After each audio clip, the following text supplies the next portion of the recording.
কিয়ামতের মাঠে মৃত্যুকে জবাই করে দেয়া হবে। এটাও হাদিসে এসেছে।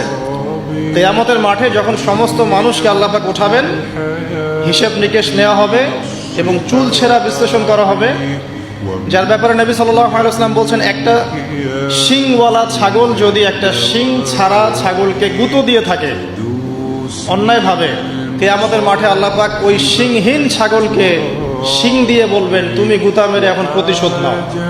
আর বিচারটা এতটাই সূক্ষ্ম হবে।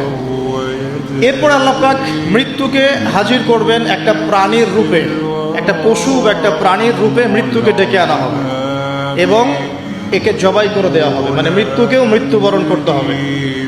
আমি কি বোঝাতে পারছি? এতে করে কি হবে, জান্নাতীদের উৎফুল্ল যে মেজাজ, যে খুশি, এটা আরো বেড়ে যাবে। কারণ তারা বুঝতে পারবে যে এরপরে আর কোনো মৃত্যু নাই, আমরা অনন্তকাল জান্নাতে থাকবো ইনশাআল্লাহ।